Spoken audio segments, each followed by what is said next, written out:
necesitamos 5 personas para más que nos faltan todos los Esto además no cuesta nada. y no tenemos que pagar. Maravilloso. Lo que queremos es ver si podemos conseguir la manera de poner los 5 euros para después usarlo, pero estamos en o sea que el 7 de... Sí, bueno, si tienes algo, y después ya plantearemos para el próximo año. Qué guay. Sí, mola. Yo encantado, de verdad. Están con ella. También ves un feeling, porque ya lo conozco, entonces puedo metérselo por ahí, ¿sabes? Ese no te lo va a dar y después también lo que hacemos es para que no sea tu crear. Que no, tío, que tienes que moverlo, tienes que moverlo. Estamos echando la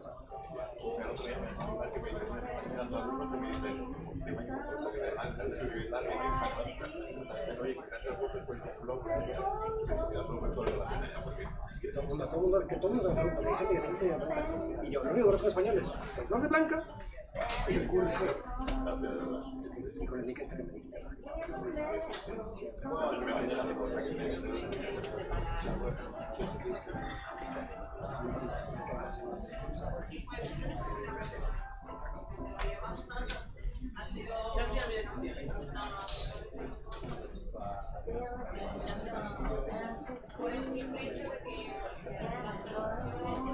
Me ha encantado eso, el do it as un workshop. A ver si puedes venir.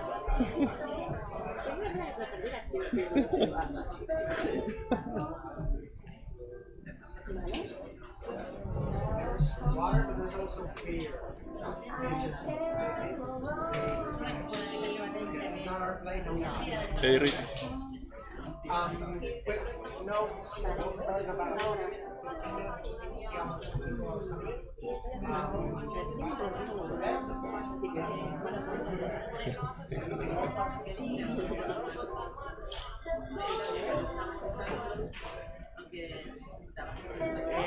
Tenemos English.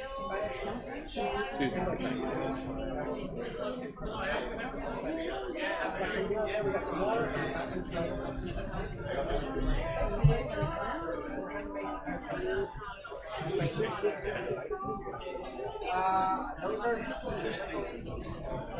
Empiezas tú, por cierto. Empiezas tú, ¿no? ¿Vale? Vale. Te lo pongo. ¿Ese es el link del vídeo? Que sale así, pero... Sí, Yes, we'll start in about 15 minutes.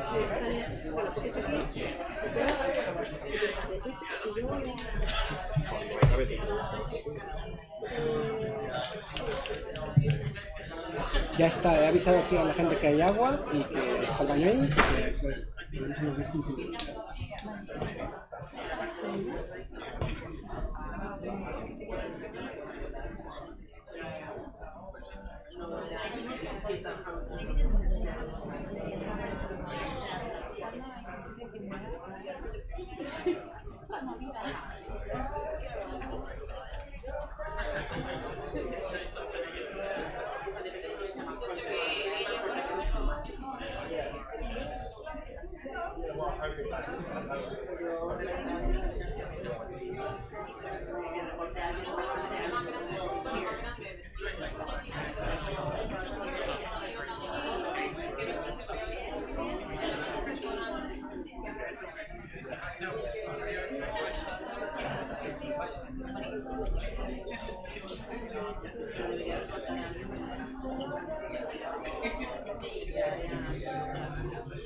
Vale, todo bien.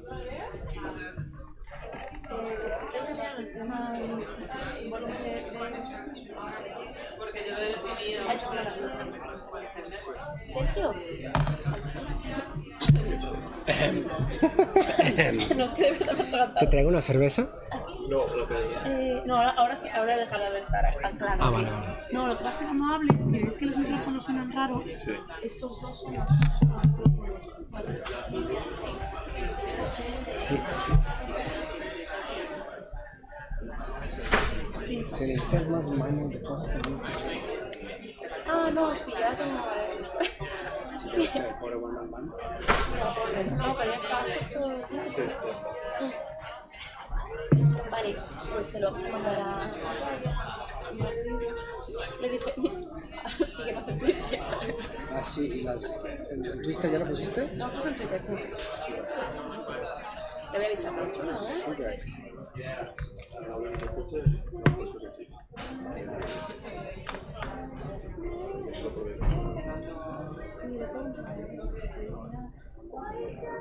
En principio, si esto se mueve,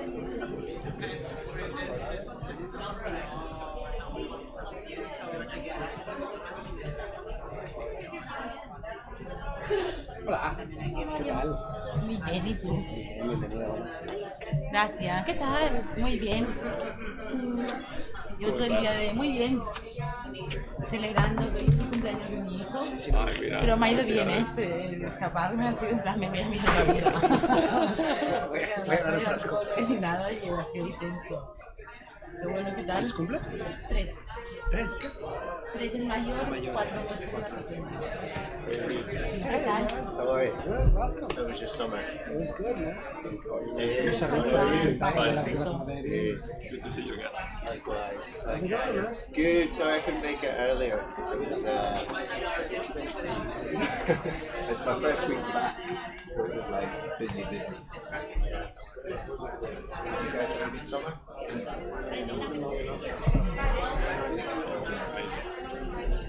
How's your course going? Yeah, like happens already. Like I don't know over the years of training. Do you have to provide feedback after 5 minutes? No, only talking. Not that we will finish it or write the project. So To review no, 500 projects. no way. No way. Oh, that's good. Good. So you're happy with Bayana? Yeah, that's fine. I only use that. I know about other courses, but Yeah. yeah. Are you gonna do the next one about the Patrick, the writer's collective? Yeah, I was thinking about it. I've got a lot of freelance work on, so I don't really have any time. I'm working like evenings and weekends at the moment. It's content writing, so I don't think I'm going to do it until after Christmas. I'm still just a print, yeah, just applying for jobs. I got a folio trying to put together stuff that, the project I did for the year, yeah, welcome. I've done that. But yeah, just applying for jobs. I've applied for a few years now, but not applied for the jobs. I got 2 or 3 interviews. Ah, right, okay. So it's just kind of like, it's pretty hard. One thing I did see that was really interesting was the hit on this job level. It's pretty interesting. Especially when you're selling it to Jonathan's looking for an intercom. Yeah. Yeah, that's the thing. It's hard because I really want to stay here, but it's just fun. Yeah. Are you still looking? Is it good? It's okay, man. It's I'm starting to get a little tired. So you've been there for a long time. I know that one. Yeah, you have to talk yourself out of that. That's problematic as well. I think as well when you're in a company it's very frustrating when you're going to be healing. That's yeah. I mean, get off of the road. Nothing's here. Yeah. So you've got family here, right? You've got schools and right. ¿Por qué le vas Start a writing agency. Yeah. It'll take us like 5 years. Yeah. No, there's a lot more popping up. Mira.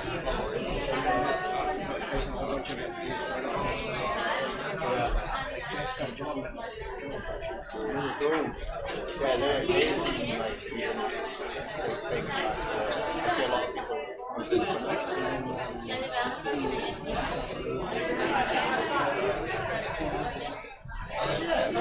One of my former colleagues is working there. I'm not sure. He initially applied for the right now. Lo tengo que hacer igual. Yeah, I like the t-shirt. Thank you. Nice.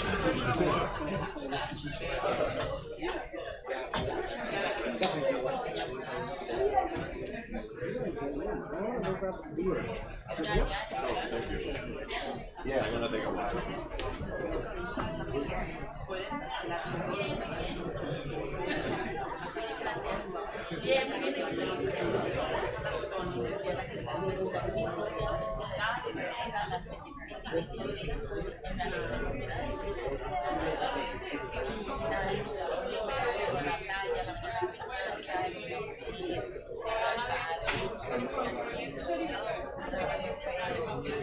Top, ¿se oye?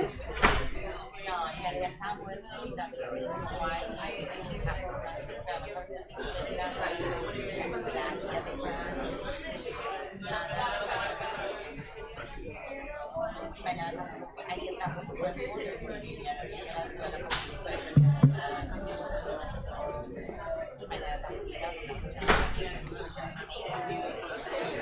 hay servicios mínimos que viajan para estudiarse y hay servicios para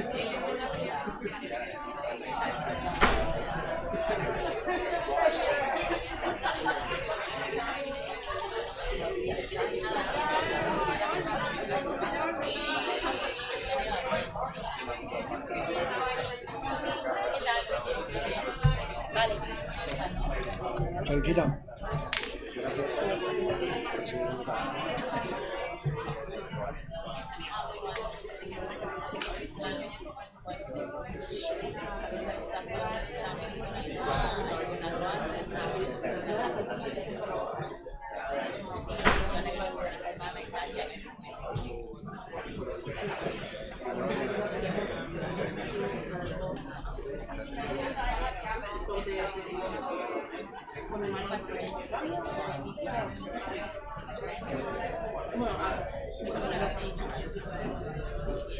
Sí, a lo mejor teníamos que haber hecho al revés. Tanto Yuval y otro día.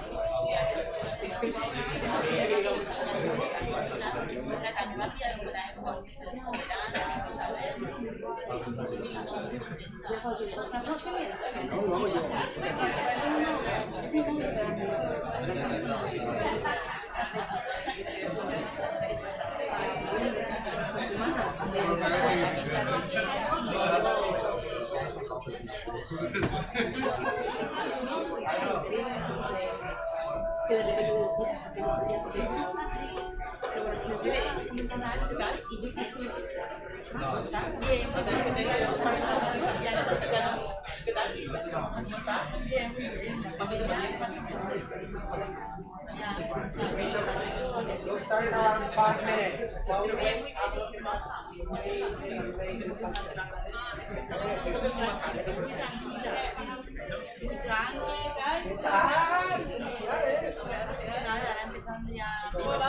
Bien, ¿tú? ¿Cómo llegas?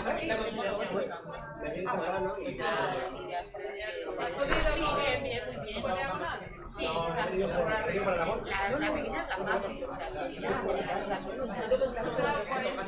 Sí, ha salido. Ah, vale, vale. No quiero como quitar el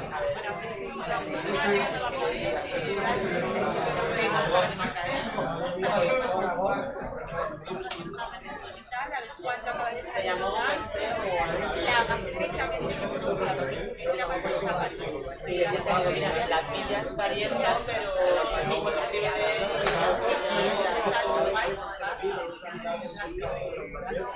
y nada bien, a ver,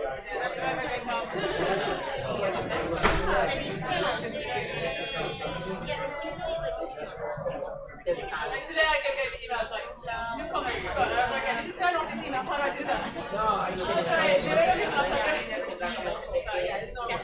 fiesta. Ya, pero un montón de información. De hecho, you have to cross the main problematic areas of claro, pero eso, lo que entre nosotros todos alguien dice, alguien ya, claro, pero bueno, todos los profesores también hay la gente reflexiona que fiesta hasta que no ven, ¿sabes?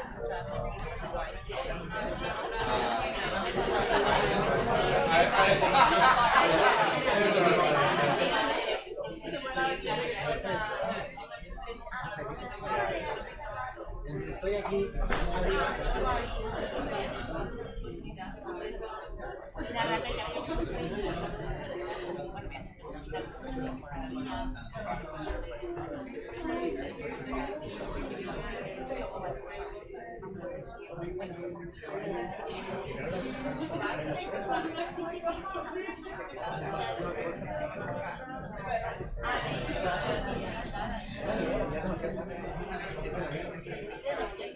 Yo creo que hasta lo que estamos hablando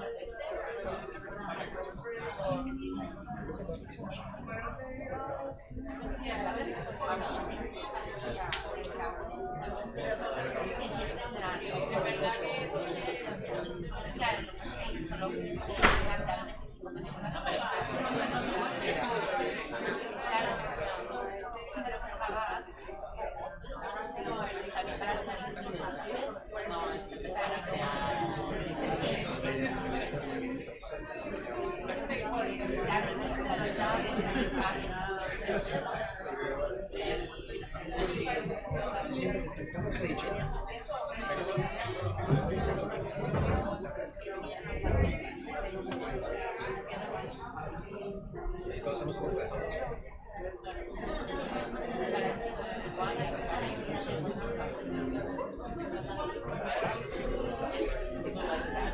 ¿Sí? ¿Hola? ¿Sí? ¿Te escucho?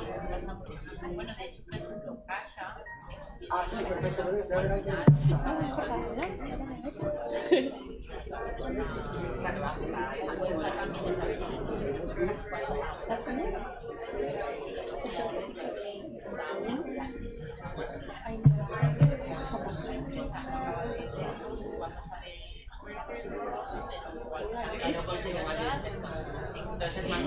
Pues mira, solo poniendo cosas. Ay, no.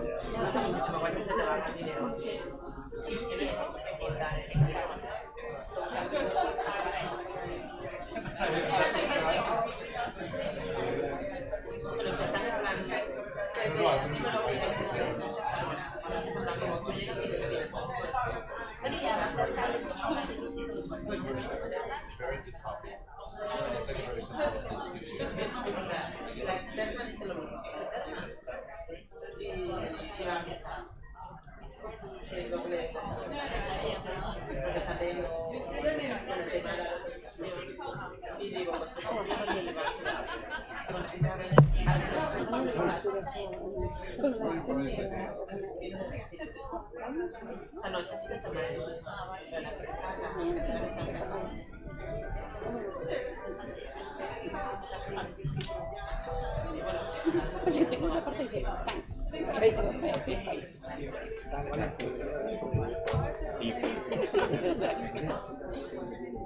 Yo me imaginé en un momento el muerto porque son 30, ¿no? lo que pasa es que justo tuve una visita con clientes de al mar.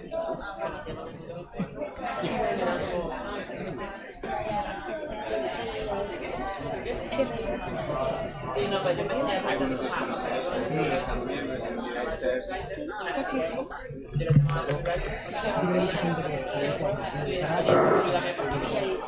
Y así estaremos. Sí, pero ¿por qué no te pones ahí y empiezas a hablar? Así puedo hacer el volumen para saber cómo es. ¿Lo viste tú antes, no? Sí, pero no sé si está muy alto, porque acabo de darme cuenta que puede que esté. Es como por el cuello. Yo creo que no. Pero es que el cuello me subía. Sí, es que... ¿No?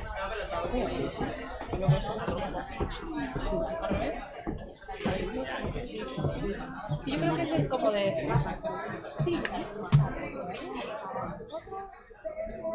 Bueno, hay química, hay que un poco... Sí, claro, puedo sacarte. ¿Hay muchos? Sí,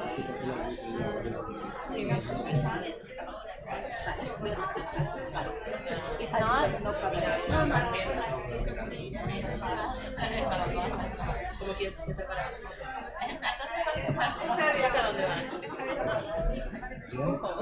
¿Se cómodo? Si prefieres el otro, quedamos en el otro, lo que estés más cómodo. Lo que pasa es sí, lo que quieras más cómodo.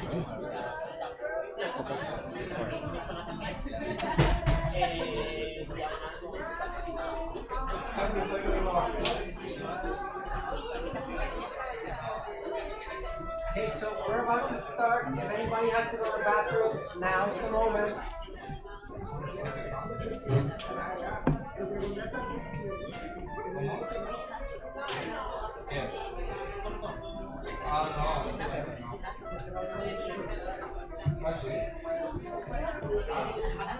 No, es que esta también es una cosa así. No sé qué ellos. Vale. UX Writers. Si son personas que no saben. ¿Está?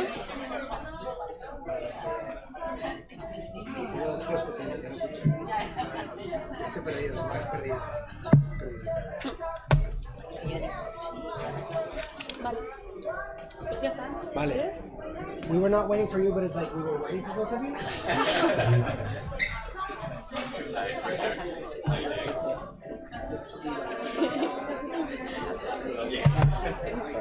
Much sweatier in person. Cheers, man.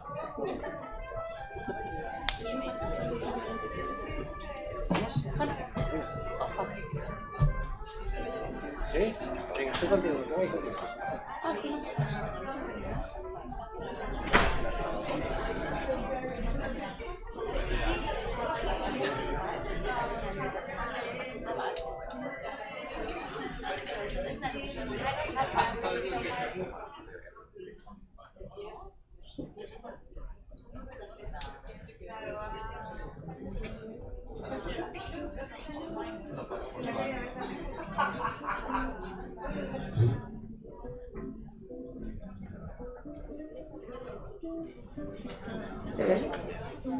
Hi everybody, welcome. Can you hear me?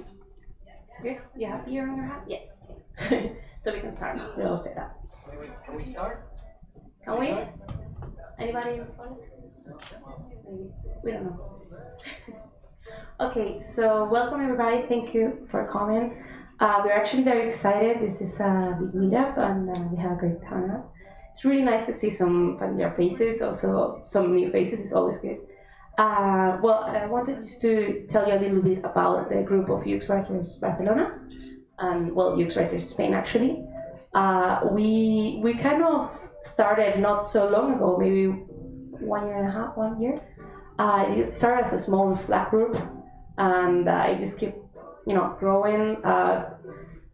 We moved from just having beers on Wednesdays to having like 80 people on like Spain in Slack, and then now we moved on to have the third biggest meetup group in the world, right after San Francisco and New York, which was a surprise for us actually. So yeah, our idea is basically to first kind of make UX writing known to the world and its purpose and its importance within a company and within UX design team. So that's the first thing, and that's what we've been trying to do for this last year. And also, well, to kind of build a community and for those who are UX writers to mingle together and kind of get to know what others are doing, and yeah, a little bit of insights on everybody's work. So yeah, we are actually very happy. Besides that, okay. So I actually work here at Life Will Connect. Well, the name there is probably because we used to be that like not so long ago, actually 1 year ago. It's still working, it's a website, but we have other websites which are Mitula, Historia Noroa, and we, just a quick thing about us is just like we're just search engine for homes. So we like to think that we just help people finding their right home, which is kind of nice. And we're based here and in other offices around the world. We are in 64 countries, so it's a pretty big deal. So we also need to know a lot about localization and a lot of challenges in the UX writing field, like a lot. I'm working here as a UX writing, actually from quite recently. Like I've been working here longer, but I realized that I was a UX writer only 1 year ago, right when we started the group. So yeah, thank you all for being here. Now I will pass it to Mario. Thank you. So I'm gonna ask you before we start for three things. First, I need a round of applause for Pilar for having us here and giving us beer and food later, so come on. That's the first thing. Second thing, a big round of applause for Claudia, who came all the way from Madrid. She's here.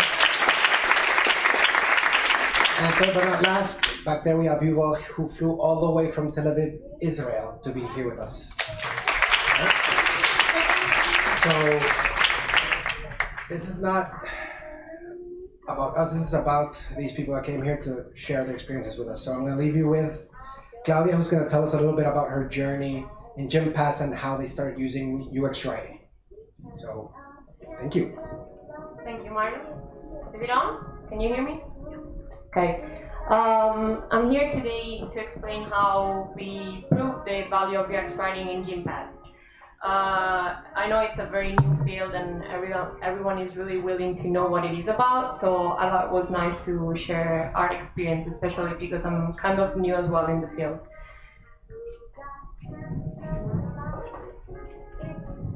One second.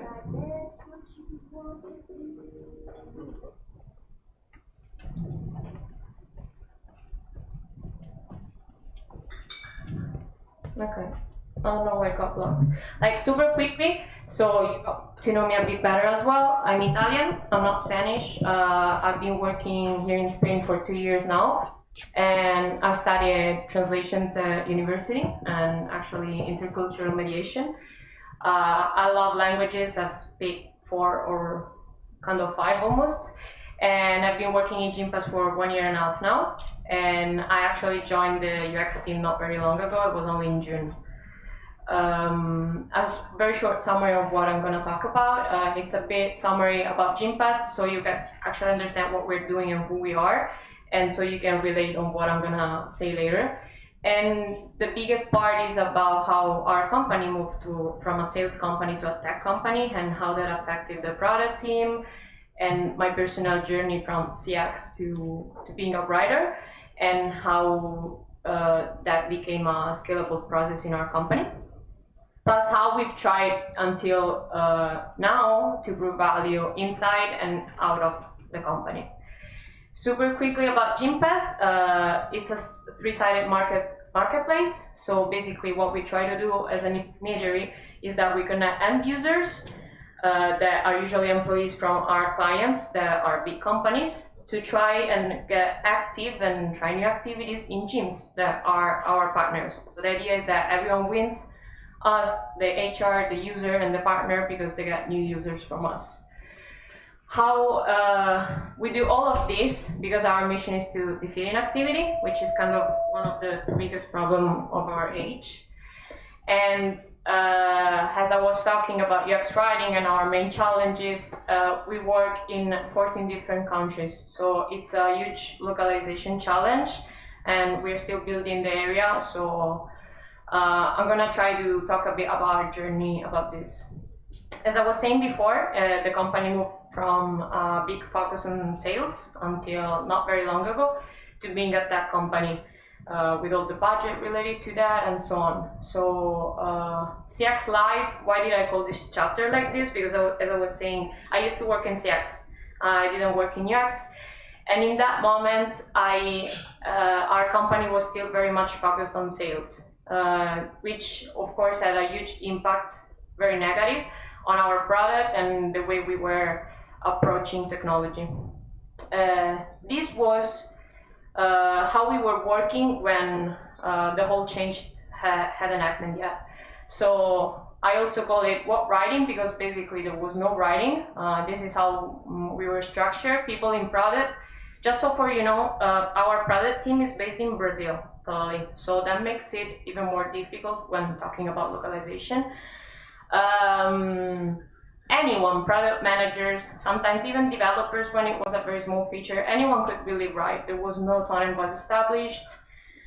It was a big mess. What they were doing was trying to get everything they had through Slack, which is our internal chat, or email, and then send it to basically anyone. You know the contact from that person in Italy or Spain. Can you ask them for a big translation? We're sending a new feature live. It was awful.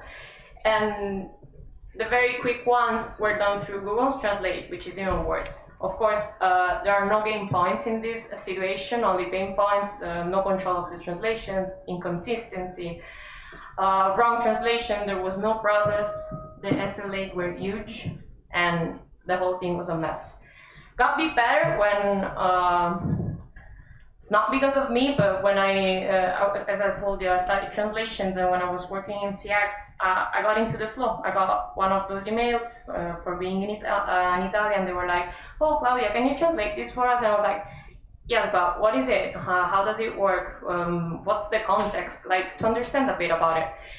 And that's how I created a process. I presented a project to my managers here in Europe to try to standardize a bit what we were doing. So in my little word, I was doing a bit of UX writing and a bit of localization without even knowing it. But the situation was still not good enough, because we were also working in Latam and US, and I had no control over that at all. And still got some of Google Translate for the smallest features, some of it got lost, the content was not done. So still a lot of pain points, even though I tried to control it, sometimes it was uncontrollable because some of the features we got were without any context, the SLA was short, and so still a bit of a problem, especially because there was no UX, no global processes, our agents were not communicating at all, but most of all, writers in the company, so that was our biggest pain. There were no writers. Just for you to understand real quick, this is our product development team, how we moved from the beginning of the year, so January until today, almost basically we moved from 41 people to 180, or even more, and it's growing, it keeps growing. So of course this was really positive, as we could see that the leadership understood about the change from sales to tech, but it also meant a lot of new challenges for us, establishing processes, like it was building everything from the beginning. And that's how my new life began, and how I realized UX was the coolest. Very short timeline. UX writers, the first ones were hired in Brazil, December last year. And I was freaking out because I was already in the process of like, oh my God, I'm doing translations, what's going on with UX? What is it about? I studied a lot, I discovered a lot, I got in touch a lot with them because we were in the main process together. And in the end, June this year, I joined the team as well. And that's the big job that the two girls that were hired were doing before me and when we got together. So we tried to get all the internal departments, not only product, and sometimes we're also doing writing for HR and others, and trying to establish a bit of a process. They open a Jira, the internal teams. But the main point here is that tone and voice was established. There were specialized writers already writing for the product. And the other main challenge was localization, of course. So what we tried to do was to actually get spreadsheets with screenshots, full context, what's going on, what's happening, tips about the several languages, because of course it's not the same writing for UK in English as it's not for Spanish or Portugal. So the main pain point at this point, which we are still in the same point now, is that our translators are not specialized. So the process is not scalable 100% right now. as our translators are coming from CX and user growth team. So that's our main point now. Origami team, what is that? This is how we try to organize. This is how we're structuring the team in the tribe. So we're the chapter with product designers, and we called ourselves Origami because of the work that we do together with the researchers and the visual PD. And of course, our goal is operational efficiency.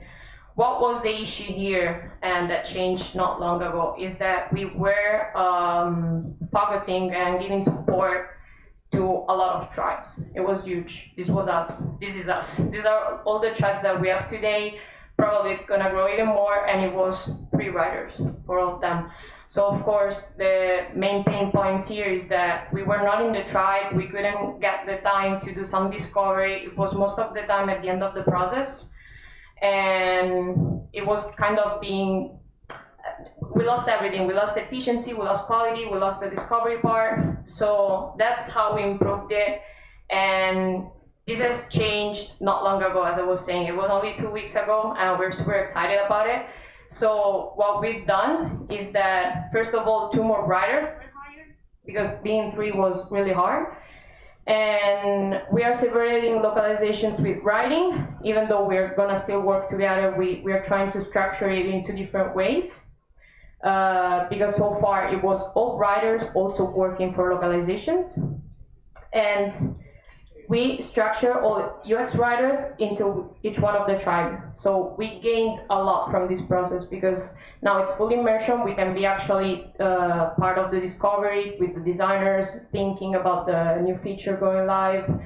A lot of consistency. We own the tribe language.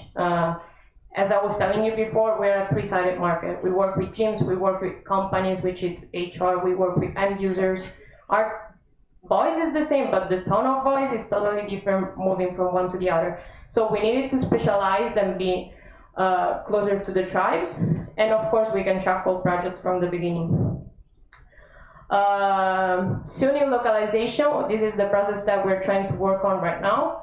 So as I was saying before, what we try to get is all the departments from Gympass coming to us. Everyone will be able to brief an external vendor. And the idea is to, in this way, to get everything in the same place, with onboarding, tone and voice, with someone that is actually specialized, and of course shorter SLAs, because we're working with 16 languages, so it's a huge challenge for us. And as my title was proving value, I wanted to tell you also a bit more study cases on what we've been doing in Gympass, like going a bit deeper inside. So I divided this part into evangelization, projects and data, and discoveries. And of course, I said this because the whole ongoing process that we've done to build the whole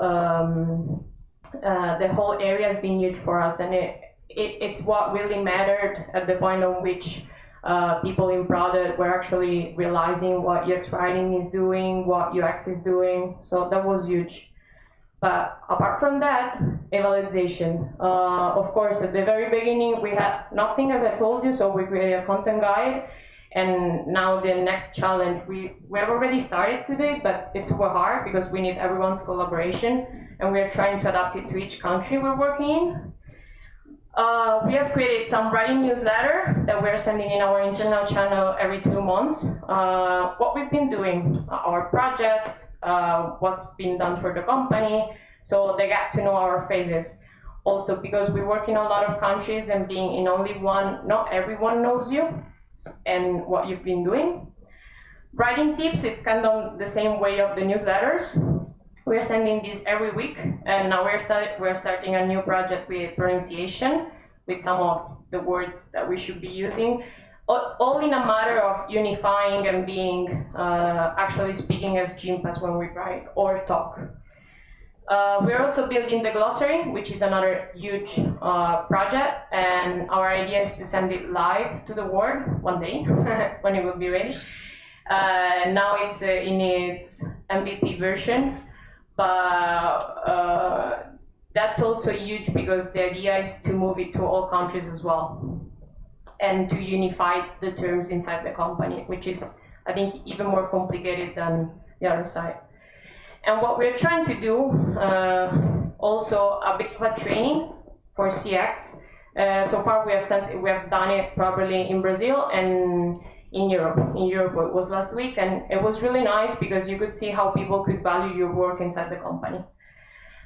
This is an example, so you could actually see what we're talking about. These are two examples of the writing tips. One of them, this one I think presented this Monday even, how we should be, it's very practical example so people can actually know what they should be writing, what they should be saying, how it can help.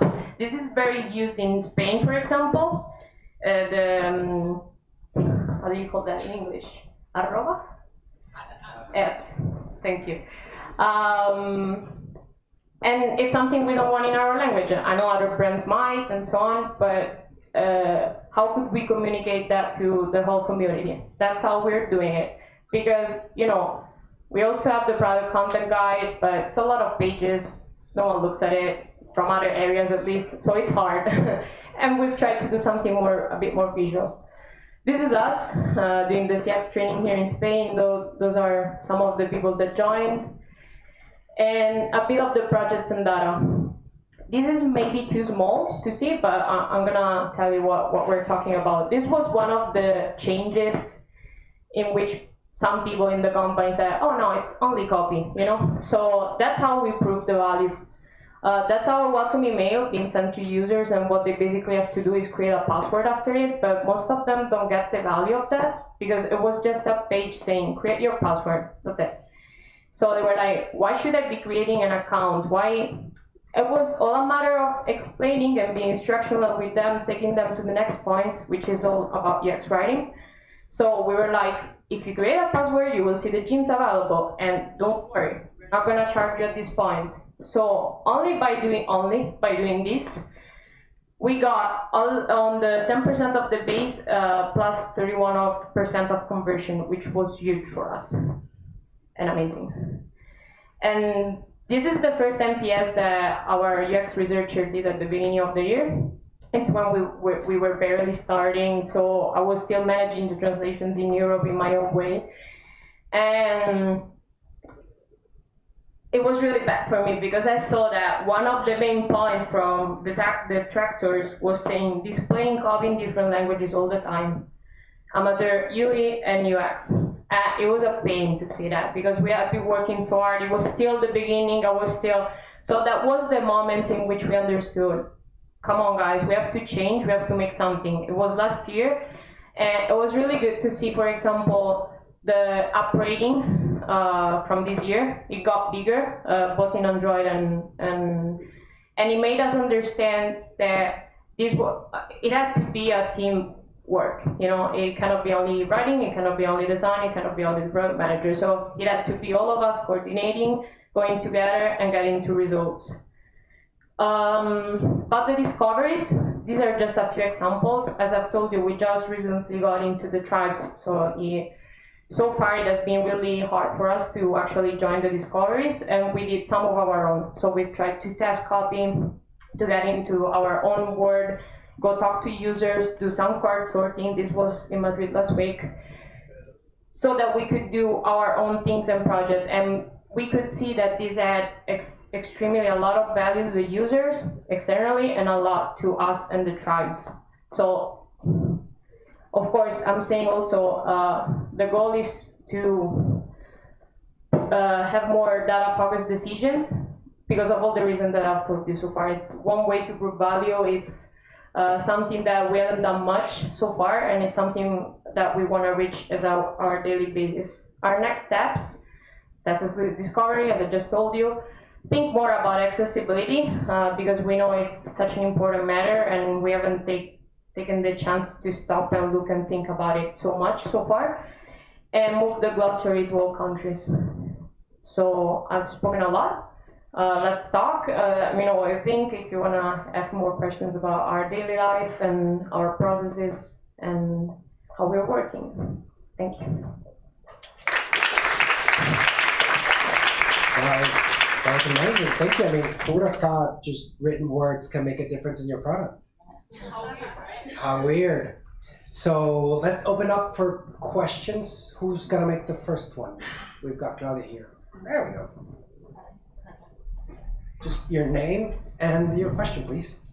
Hi, it's Elena, and thank you for your presentation. It was really interesting, and yeah, I have a lot of questions, but I will address you in the networking. But what about the marketing content in the UX writer team? Are you covering that also, or okay? Not yet. No, we've been hiring some product marketing people. Right now, we don't have them in all tribes, so it's not covered. And they follow your style guide, or those product marketing, yes. Then we also have user growth, and that is a big pain for us. It's a separate department. It's basically they're mainly focused on conversion, but it's basically our marketing department. And we have done a lot of actions, especially in the last period, together with them. We're trying to coordinate. It's really hard. Also because branding comes in the way, it's not only UX. And we are trying to focus right now to get together about that. Right now we're really separated. The good thing is that, as I told you, localization, right now the translators are from CX and user growth. User growth is marketing.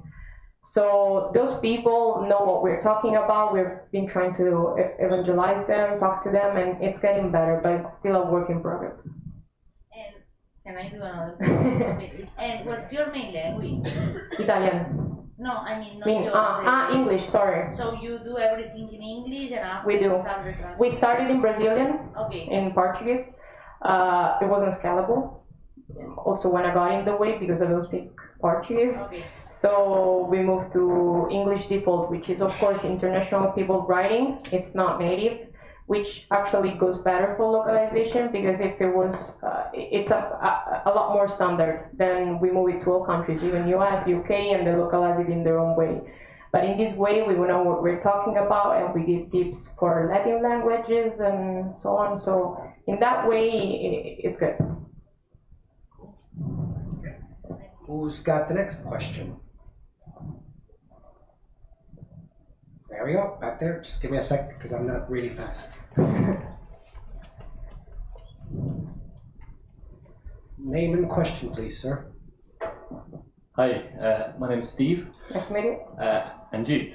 Yeah, my question's about naming things. So when you add a new feature, and you have to give it a label, how does that process work with localization? Do you do it in one language and then try to localize it, or would the process happen kind of in tandem in each language?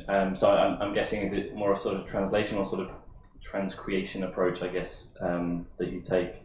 Are you thinking more about the design? How it gets on screen? No, thinking more about, so say you have a new feature, you need to name it. The feature itself. Yeah, you need to. We just leave it in English. Okay. It's not localized. Yeah. Right. Okay. We just to translators, when we have to localize it, it just, to them, they get the feature, not translated, but they get the whole context. So we explain them what's going online, all the screen. They get lots of screenshots in the English default that we have created. So with the new version.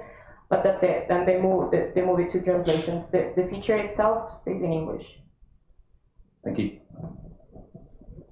Next question. Name and question.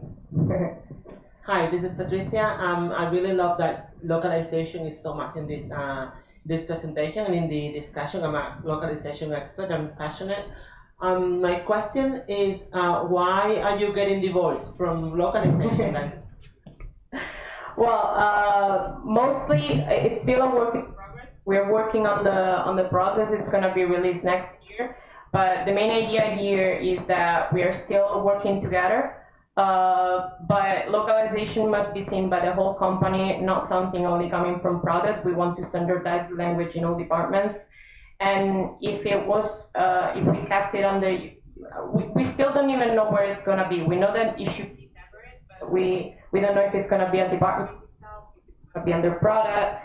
We just didn't want to connect it too much with us because of the reason that I was explaining before. It's hard to get marketing people on board and getting them with the tone of voice and the branding and so on. So that was one of the main reasons. Cool. Any more questions? Over here? Cool. Name a question, please.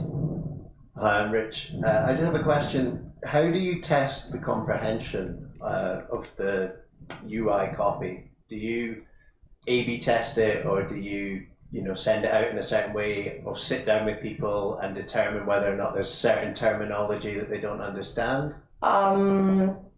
This wasn't much of the process at the beginning because it was mainly designers writing and we were coming at the end of the process. Now that we got into the tribes, what we're doing is sit down with the designers so that we can do the feature together, prepare it, have it ready, and then we have lots of different ways. Usability testing, and in that moment make questions regarding copy itself, or going A/B testing as well. We've done only for copy, only related to copy. We did some card sorting. It's a joint work. It's not only us, it's usually sitting together the researcher, the writer, and the designer, and most of the time our managers are as well, and the product manager, so that we can go together and see what are all the points that need to be tested. Cool. So we've got time for one more, and Claudia speaks way better Spanish than I do, so if you want to do it in Spanish, that's cool too. Name and question, please. Hi, my name is Miguel from here. My question is like a follow-up of Rick's question. It's like how you measure the success and then make new decisions. About copy? Copy and design, like. But it's we have KPIs established. It's from the company, from the team itself. We have a lot of measures, but we work mainly through KPIs. So depending on the results of the test, then we go and maybe change it if it wasn't enough. And it's kind of a mindset that hasn't been in the company for long. So we're working on it right now, and we're trying. So if we just see that something wasn't enough and it didn't reach the KPI, we sit again together and we try to change it and make it better. Sorry. Cool. Okay, so one last thing, I don't know if you mentioned it. You guys are hiring, right? Oh, right. Yeah, I left the slide behind. I didn't want to be propaganda, but we are hiring. So feel free to talk to me later if you like to join, if you are interested. Let's do it the other way around. Who's looking for a job in UX writing? Raise your hand. 1, 2. You've got at least 2. That's nice. So come find Claudia at the end and have a quick chat. Cool. Awesome. Thank you so much. Thank you a lot, guys. I'm really bad at this while I'm trying to be a game show host, so I'm sorry about it. I'm practicing. I'll get better with time. So now when we do the change, can you change the, okay. So that was Claudia from Gympas, and now we're gonna hear a little bit from Yuval. Okay, let me flip it around. Who here doesn't know Yuval? Raise your hand if you don't know who Yuval is. That's good. 2. Okay, great. Out of a room of 50 people, only 5 people don't know who Yuval is. So dude, you're freaking famous, man. This is amazing. That's what I told you. Okay, so for context, Yuval started a couple of years ago what is now one of the biggest UX writing and microcopy communities in the world. He's currently leading a project now that's called the UX Writing Hub. So he offers a lot of content for UX writers. He also has an amazing course, and he has this great podcast, which is called Writers in Tech. I'm on episode number what? Number, I think maybe number 7. So listen to my episode first, and then just listen to the rest. They're pretty good. So without further ado, I leave you with the man himself, and enjoy. Thank you so much. 1 second. Okay, so thank you so much for coming. I'm really excited to be here, and I'm happy that you made all the way to come here tonight. My name is Yuval, and do you hear me okay? Okay, I'm hearing myself. Echo. 1 second. Well, do you want to change mics? Do you want to change the mic? I think it's okay. No like worries. Madonna style then. Yeah. We keep Madonna. Like a virgin. Oh, dude, if you start singing that, that'll be good. That's gonna be a video though, so watch out. All right. So my name is Yuval, and I'm the host of the podcast Writers in Tech. I came from Israel, and today I'm going to speak with you a little bit about a process. Hello. 1, 2, 3, 2. Okay. So I'm from the UX Writing Hub. We have a newsletter, a blog, a podcast, and recently we started the UX Writing agency, and we started to work with the clients. And today I'm going to show you one of the case studies that we have. Maybe I should just take the regular microphone? Or Now you stay with that one. No, now you have to say, well, I change it. Sorry. who is the UX writer?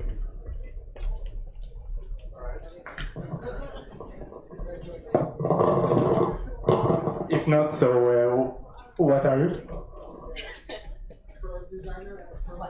All right, so front-end developer, and so who is a front-end developer?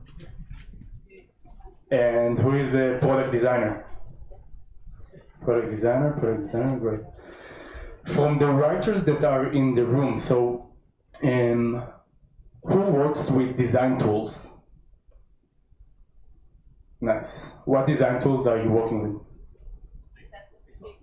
Zeppelin? Sketch? XD? Oh, this the younger brother. Nice. By the big brother, which is Adobe. And so we have Sketch, we have Adobe, we have Figma. Great, nice. So today I'm going to show you a case study. And that's about it. So in the perfect world, microcopy is not an afterthought. So writers have a seat at the table from the very beginning, they plan the features and everything is perfect. But today there is a gap between writers and between designers. I'm speaking with many different UX writers from all over the world, and this gap is something that always comes up when I'm speaking with different UX writers. And the gap is that microcopy is a lot of time is still an afterthought. So many writers hear sentences such as, let's design first and think about the copy later. Or, can you write this so it fits 2 lines? Or, the feature is already in development, I just need you to check the copy. So, this is a problem, and many product teams have it today from all over the world. And we figure out that we need to create a lemonade out of these lemons, right? So if we already have that kind of problem, that copy is an afterthought, and to be honest, sometimes copy must be an afterthought when we're doing different kinds of content audit, for example. So we need to create a better process for that. So writers and designers must have the same kind of mindset. Writers must know how to work with design tools, and designers must know how to work with copy.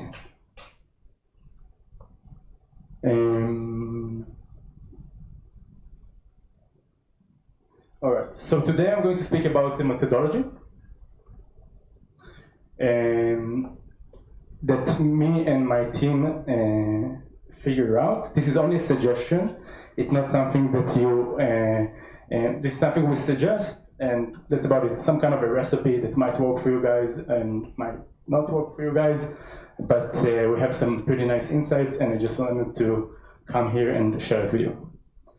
And by the way, I want to thank Greta for the examples.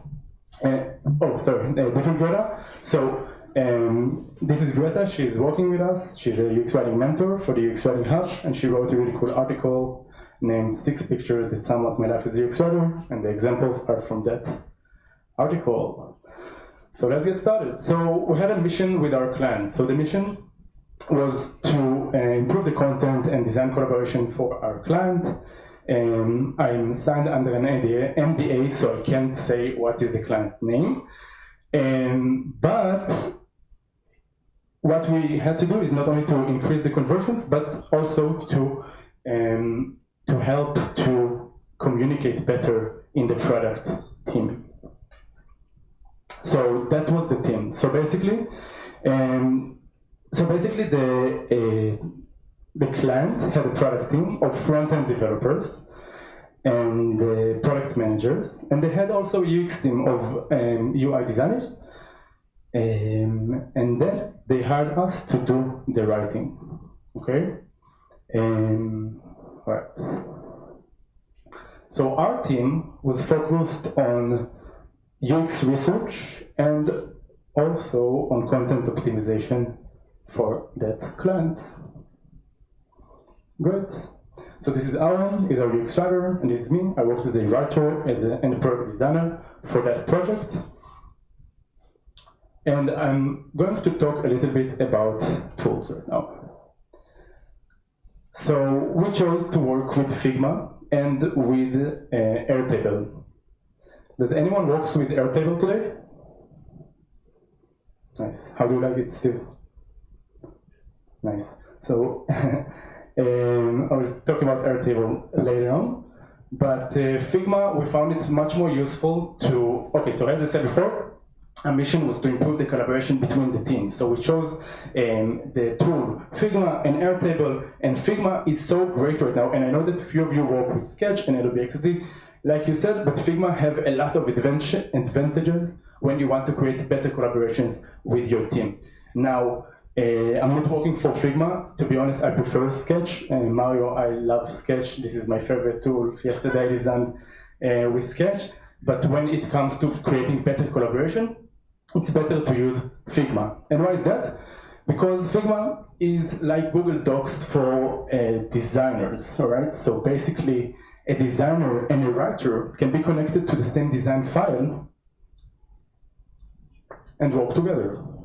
So the writer can go into the design file and change the copy, and it makes life so much simpler, all right? The second thing about Figma that makes it so great is the fact that you can share a link to a selected frame. Now, let's say that you have a project with 100 different screens.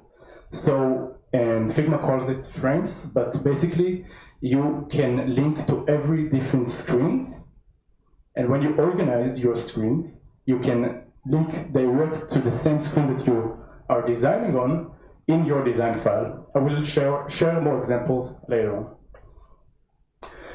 Another thing is that Sketch works only on Mac, and we have some people in our team that don't work with Mac, they work with PC, for example, and Figma can work also on PC. So that's why we chose Figma, and the reason that we chose to work with Airtable is because that Airtable is basically I would say Google Sheets on steroids. You can do a lot of crazy stuff with the Airtable, and I will show you exactly our process when working with that client and how we organized all of the copy using Figma and Airtable, and how it helped us eventually to create better copy for their products. So, a few months ago, I published an episode with this guy named Matt Hayes from, he used to work for Deloitte. Now he works for, he's a senior writer for LinkedIn. And Matt shared with me the ultimate UX writing process, and I had a lot of interesting takeaways from that talk. And the first takeaway that I have was that when we're taking a new project, we need to first of all break down all of the content elements. The second thing that we need to do is to leave a room for feedback and review. The third thing is that we also, as writers, need to suggest tips for designers, and we need to make it accessible for our team, which means that everybody could go inside of the file and it would be one source of truth for everyone. So let me just share with you those 4 points and how we did them when we worked with a client. So the first thing we had to do, well, it was to break it down using using Figma. So we took the first screen of our client, and basically it's a page that millions of people are seeing every single month.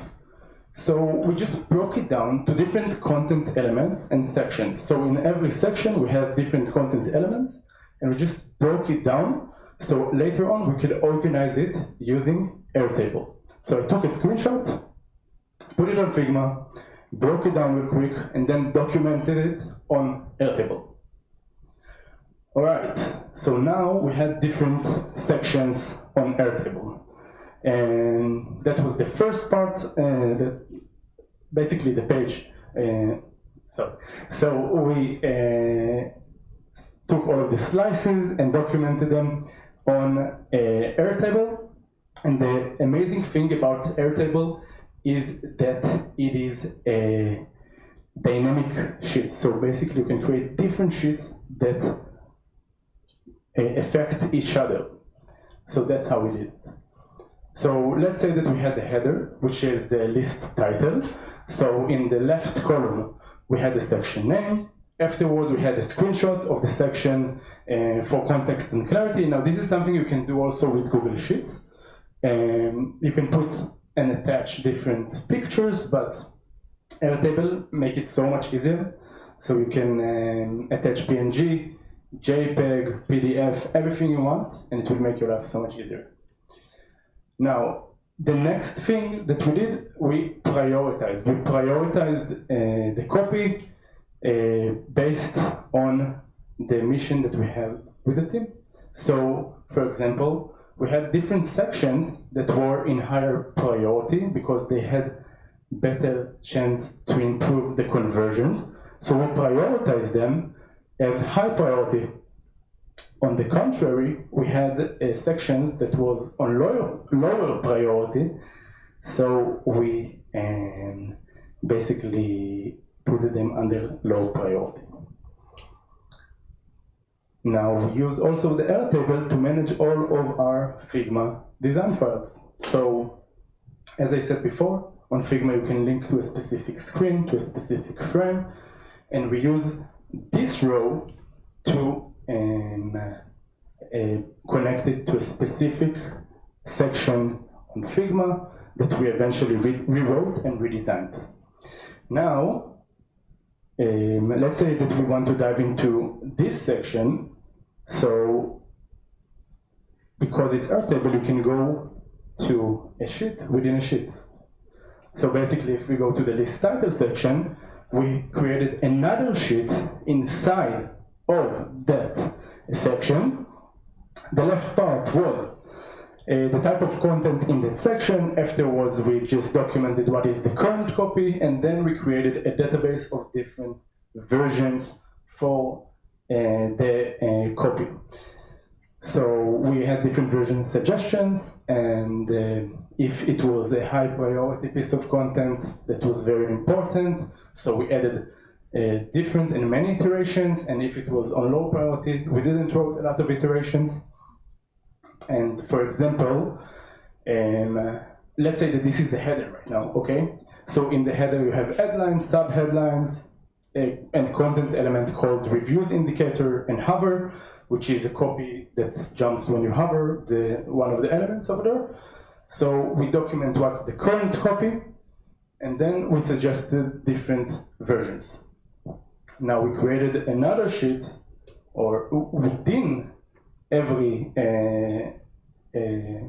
copy version, and on that version we wrote what is the current,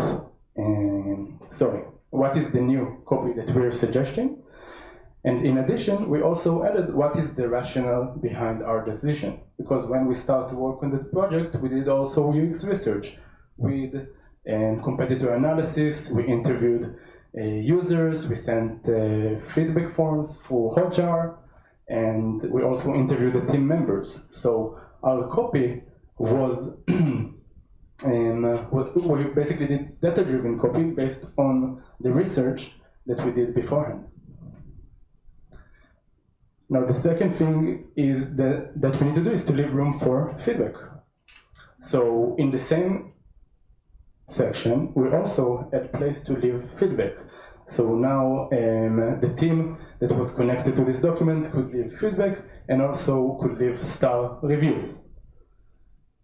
And also we want to give them the options to do design suggestions. So we also gave them the option to do design suggestions, like maybe this should be all caps, or maybe it should be on the color red, because we want to create some kind of a scarcity and we want to increase the conversions with some kind of a new design decision.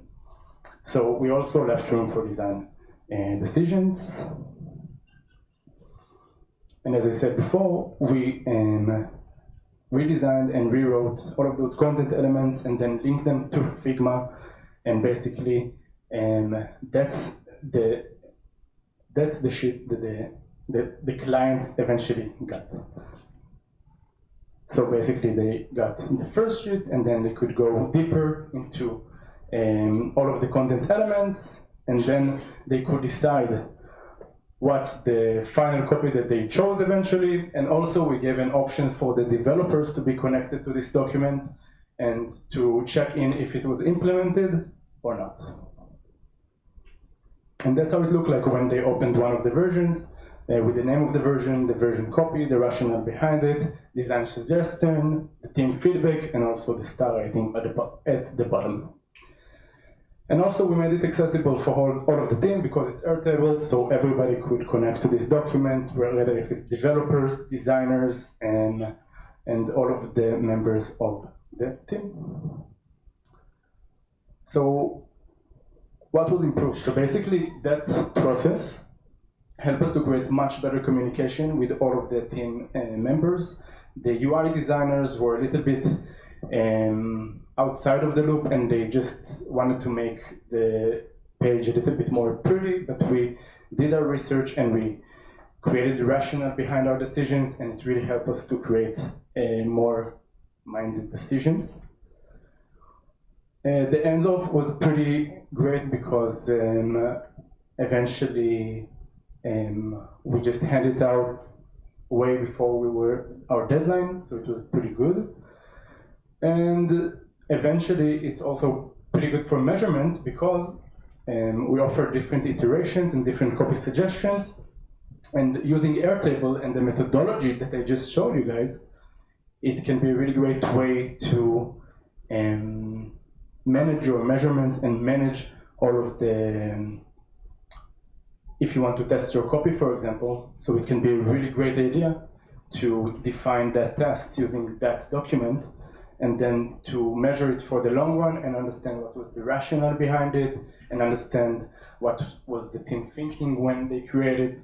So it is also great for measurements, and that's about it. So so feel free to follow the UX Writing Hub newsletter, our podcast, with the episode of Mario, our Facebook group, and ask me any question, and that's about it. Yes. Cool. So it's gonna be a little bit tricky because now we have just one mic, but we'll make it work, right? We'll help you out. So who's got the first question for you, Come on. There we go. Thank you. So I'm gonna start over there because you monopolize. I know you, Lena. Okay, next time we need to have like a central passageway, remind me. Hey, I'm Florian, and I have a question about, so I like that you have a lot of alternatives to one copy. And I'm wondering, an example where there would be a lot of copies in one screen, let's say. How did you have a sense of how those different pieces of copy can work together to pick the ones that actually fit together? Am I clear? Sure. So yeah, like you have different, let's say for the headline, and then you have a sub-headline and main description.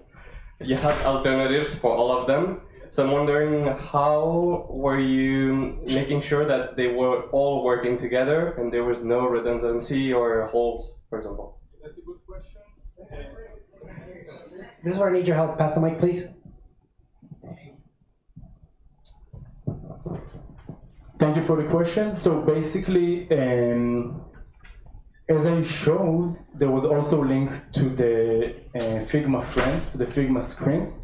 So we made sure that we also giving representation of how it actually looks like with all of the different options. And then the client could just decide which version they would like to go for.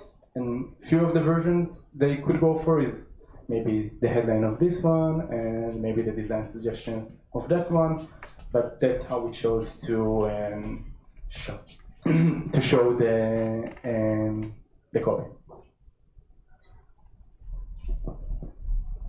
I get all my exercise now.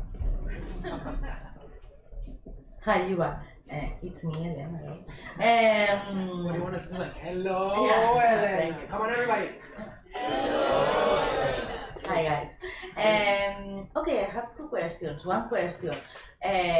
Once you do all of that, you need the second step to pass all this content to Jira. Once the client will select, okay, I like this copy and so on. So after it will be the second step to pass it to Jira, no? Okay. So it depends on the client. Wait. So it depends on the client, and it depends if they use Jira or different management tool. But basically, that document was enough, so they could pass it to the developers. That's the idea, to create better communication also with the developers, so they can just tag and check it if they implemented it or not. It's fine.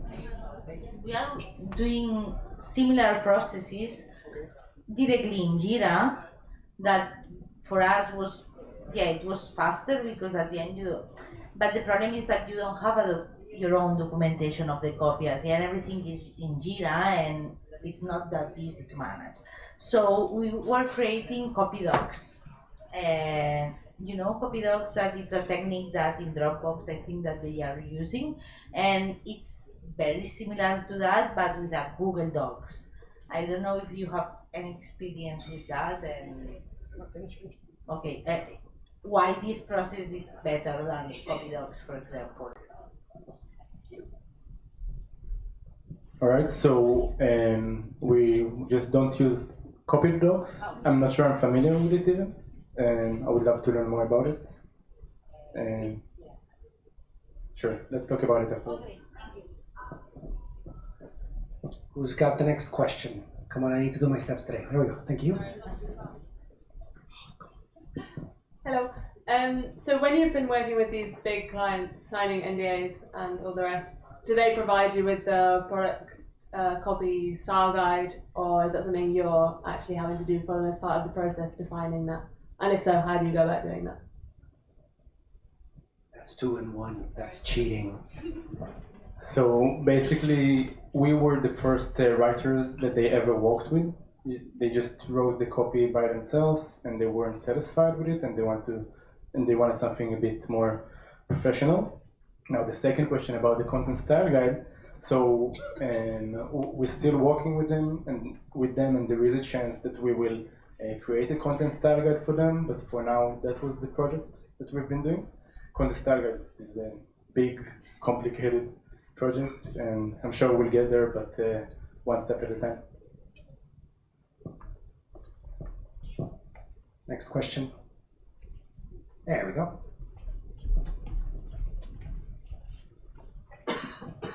Hi, I'm Bea. With this tool, the Airtable tool, where would the translations for every content would be located?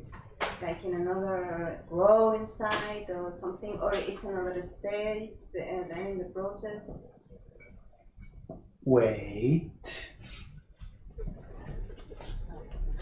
Next time we'll have to mix, I promise.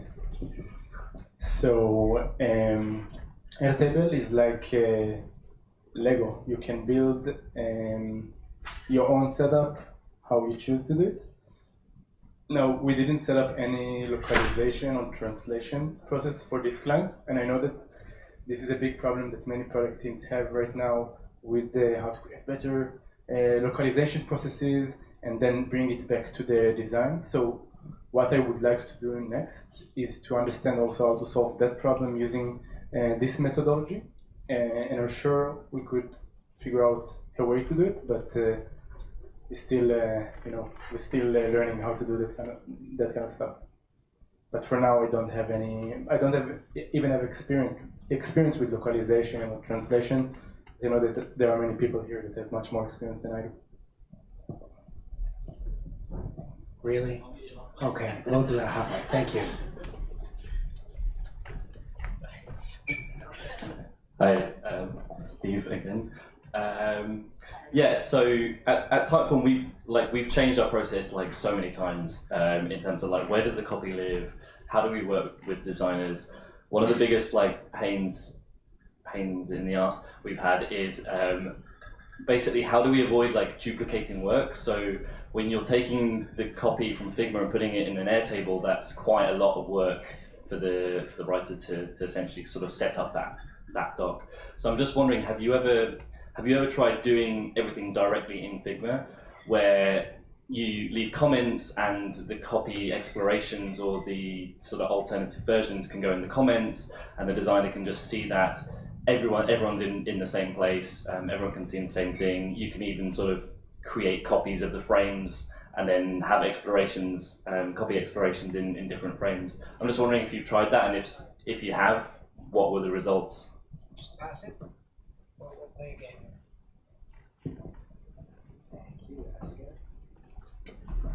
So basically, this is another way you could do it, and it's also a very smart way. You can do it with different pages, and then on different pages have different kinds of explorations. And the reason we chose Airtable was because we wanted to create a centralized place for the copy to live in, and only the copy. Was it the best decision, and would it be better to do it only in Figma? It might, but we did it like that, and we started to do it on Figma, but then for me it was not that organized. It was a little bit of a mess, but that's also, I think that also can be a really great way to do it, and just to keep it on Figma, but then you lose the management part of it. Cool. Oh, there we go. That was quick. Hi, I'm Amanda. My question's about, I want to know if you have any recommendations on how to test copy without having to involve the entire engineering team, without having to wait for the next sprint, without having to have grooming sessions and get that in there. So like, I wonder if there's a way that I could test my own copy without having to involve the entire team. Yeah, that's it. +1 on that one. I know that many product teams have this problem right now. I would love to know, first of all, which kind of product are you working right now? Just a website. A website? Is it like kind of a landing page, or just multiple pages on a website? Mm-hmm. It's like a search website. Got it. So I know that for less complicated products, you have different kinds of ways to test your copy on website, but in general, there are many people that are trying to solve this problem right now. In our Facebook group, few people posted that they're working on a tool just like that will allow you to test your copy without having the developers as gatekeepers, so you wouldn't have to solve it. In the podcast, I also asked Jared Spool about it. This is a very common problem, and I hope that people will solve it in the near future. I do know that. So I will say that I know that in Google and in a company named Wix and in Karim even, they have some kind of an internal tool that they've built. And I know that it's going to be a huge challenge to create one solution for all, which is going to be a tool that all of us could plug into our product and then render the copy without using the developers, because it really depends on the technology that the product is built on, and I don't know enough about the techie side of things to know that. I do hope that people will solve it, like will find a product that will actually solve it, but I know that this is a huge challenge, and right now I'm in contact with 2 different teams that are working on solving that specific problem. Thank you. Tell them about what Booking.com does. It's not sophisticated, but it's Right, so I know that Booking.com have some kind of, they have also an internal tool that's not only that they can, not only that they could implement the copy without the developers, but they could also create different tests. So I know that everyday Booking have 1,000 different tests at every given moment that are created by the writers. So I do know that there is internal tools and that there are developers in your company that can create a tool like that. And I do know that this is a huge problem to find a proper tool that will suit all of the products out there. I think we have time for one more question. So who's got the last one? That's it, really? Come on, one more. There we go. Thank you again.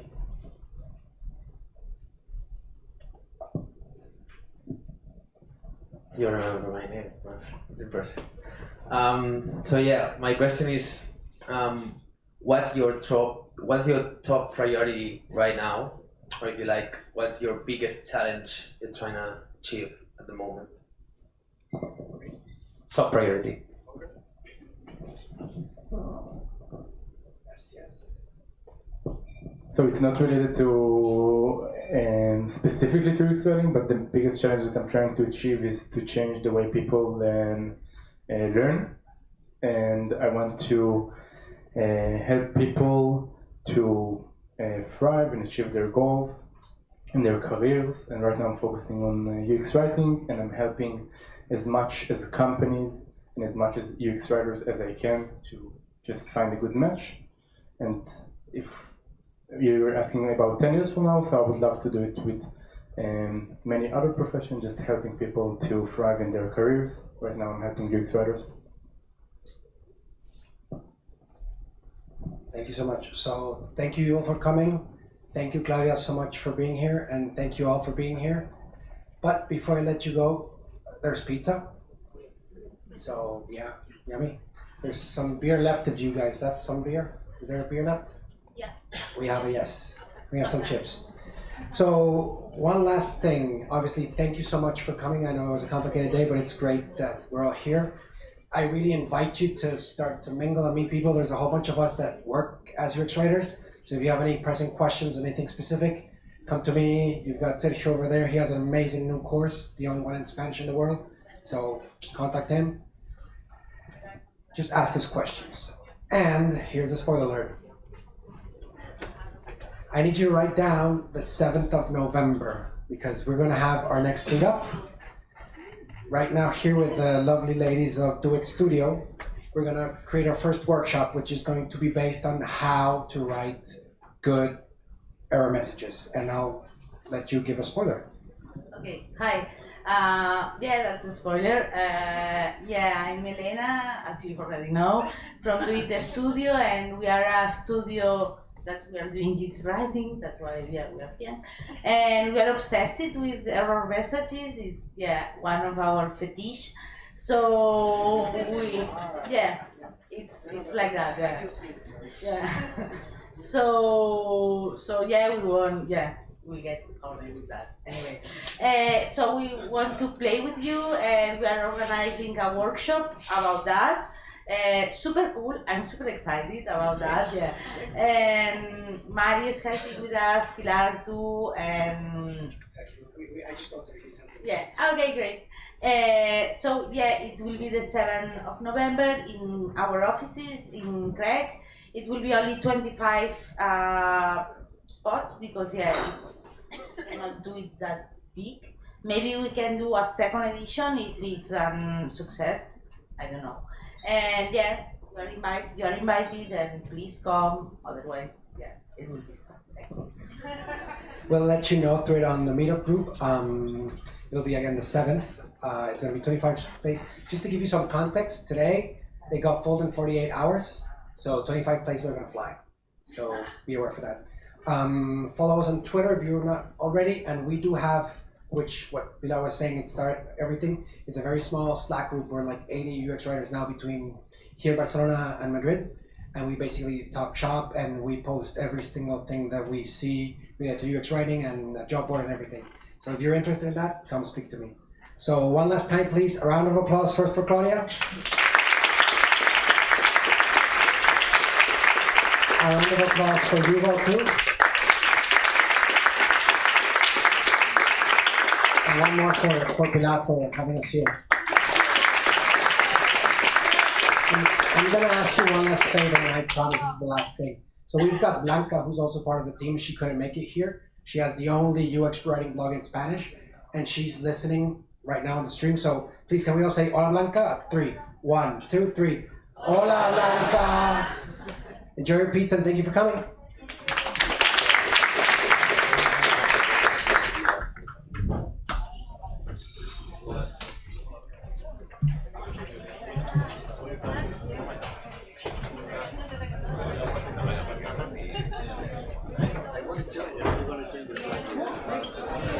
Estás parándolo.